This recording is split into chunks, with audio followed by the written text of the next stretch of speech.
Assalamualaikum warahmatullahi wabarakatuh. Apa kabar anak-anakku sekalian?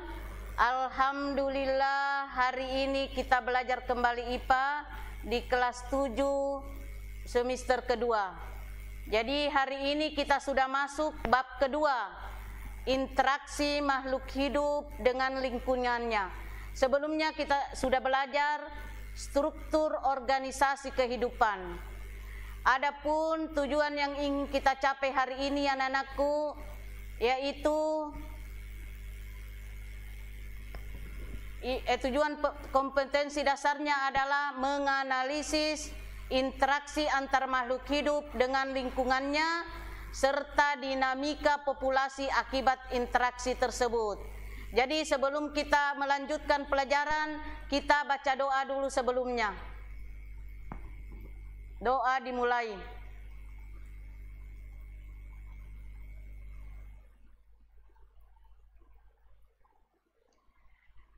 Selesai.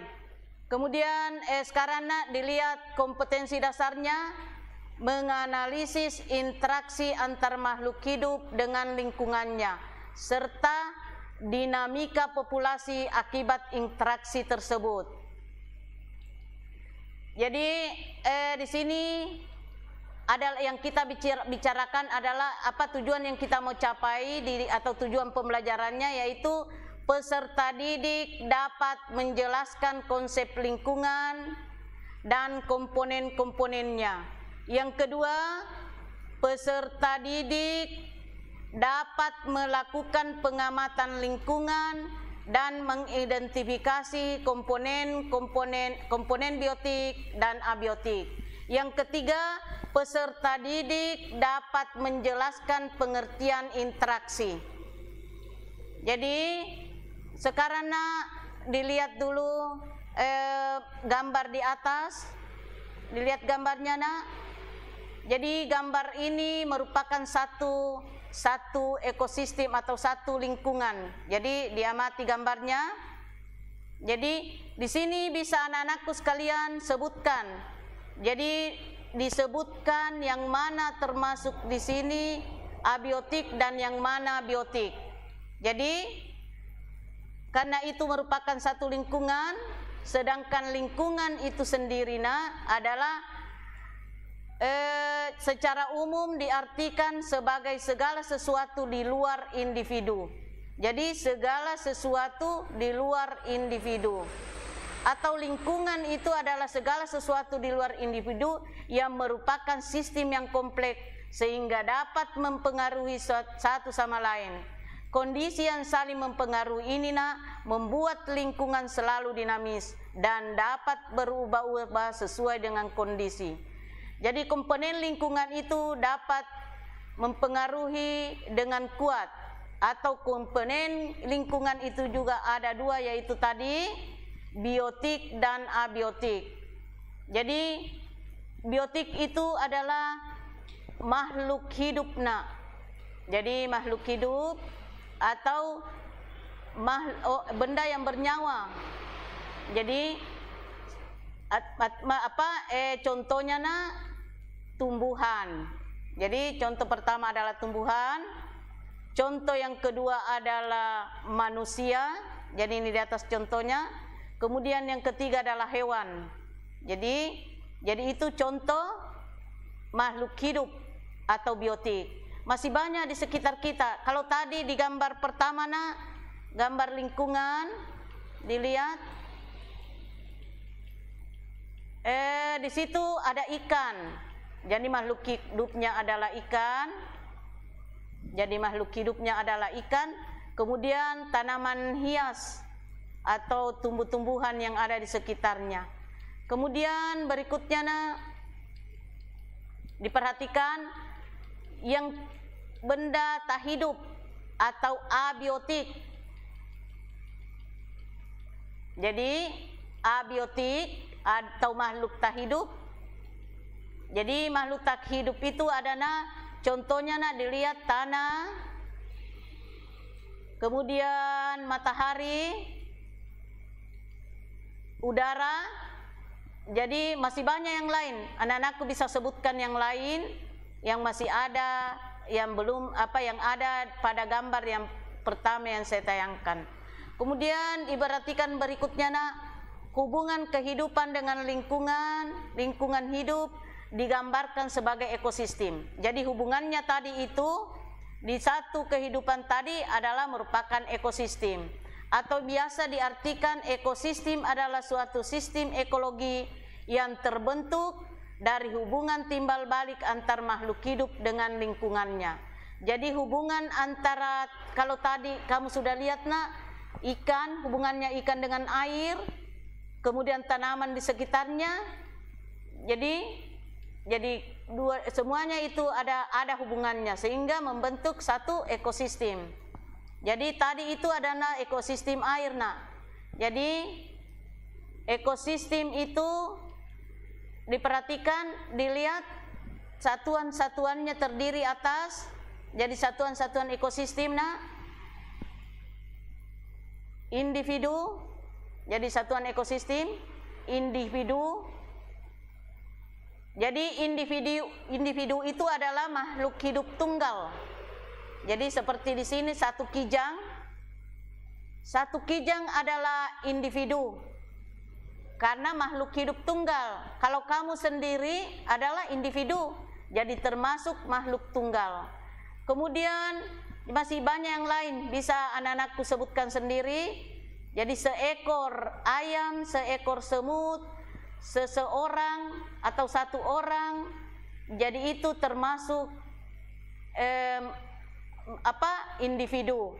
Kalau dia tumbuhan sebatang, jadi sebatang pohon. Jadi kalau ada sebatang pohon itu adalah merupakan satu individu. Kemudian berikutnya nak, populasi. Kalau populasi itu adalah kumpulan beberapa individu yang sejenis yang mendiami satu tempat. Jadi kalau dia tadi ada gambar di sini, gambar rusa atau apalagi ini rusa, jadi itu beberapa rusa. Kalau dia semut, bukan seekor semut tapi beberapa semut. Kalau dia seekor dia ayam, beberapa ekor ayam. Jadi individu, kumpulan beberapa individu yang sejenis. Jadi kumpulan beberapa individu sejenis. Jadi kalau banyak semutnya biasanya sekumpulan semut. Jadi sekumpulan semut artinya dia sejenis. Kemudian kita masuk komunitas nak, komunitas. Jadi satuan-satuan ekosistem tadi. Yang ketiga komunitas. Kalau komunitas kumpulan beberapa populasi. Jadi kalau tadi ada rusa, kemudian banyak rusa berkumpul, kemudian banyak jerapah, banyak kuda, banyak sapi, dan yang lainnya, banyak pohon yang sejenis, tapi dia berkumpul, maka dia membentuk komunitas. Jadi satu komunitas. Kemudian berikutnya nah ekosistem. Ini tadi yang saya sebut bahwa interaksi dari beberapa atau hubungan timbal balik antar beberapa makhluk hidup membentuk satu ekosistem. Ekosistemnya tadi kalau individu kita kumpulkan, beberapa individu kita kumpulkan menjadi populasi, dan beberapa populasi kita kumpulkan menjadi satu komunitas, dan beberapa komunitas kita kumpulkan menghasilkan satu ekosistem, dan seterusnya biosfer atau dunia atau bumi. Jadi ini sekumpulan lagi beberapa ekosistem nak.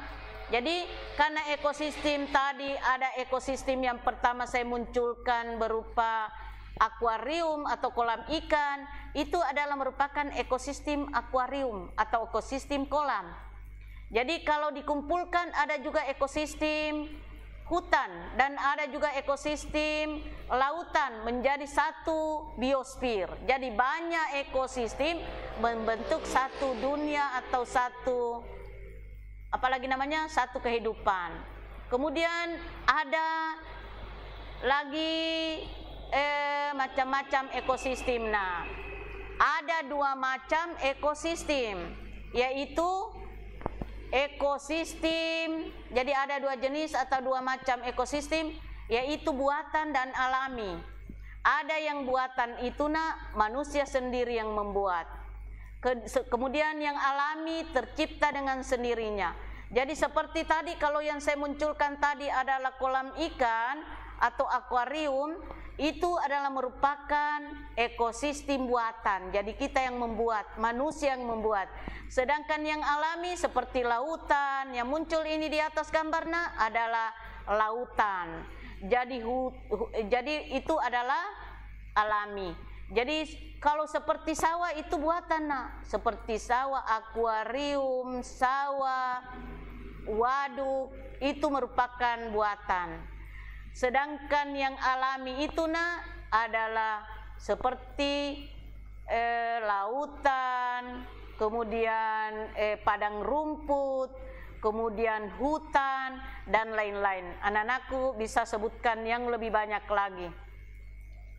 Kemudian sekarang diperhatikan baik-baik, ekosistem tadi buatan dengan itu terdiri tadi dari beberapa jadi ekosistem itu terdiri dari beberapa komponen. Yang pertama tadi adalah komponen abiotik dan biotik. Itu biotik itu terdiri atas 3 macam, yaitu dia produsen, konsumen, dan pengurai. Pengurai itu produsen adalah penghasil, jadi menghasilkan makanan sendiri. Sedangkan konsumen adalah pemakai. Jadi kemudian berikutnya pengurai. Pengurai itulah adalah bakteri atau virus. Jadi yang pertama produsen. Produsen adalah contohnya adalah tumbuhan. Tumbuhan merupakan produsen karena mampu menghasilkan makanan sendiri. Jadi namanya organisme autotrof, mampu menghasilkan makanan sendiri dengan bantuan sinar matahari. Sedangkan konsumen adalah pemakai, seperti kita, kemudian hewan adalah pemakai, karena dia adalah memakai atau memakan hasil daripada tumbuhan. Jadi untuk pertemuan kali ini sekian dulu. Wabillahi taufiq wal hidayat. Assalamualaikum warahmatullahi wabarakatuh.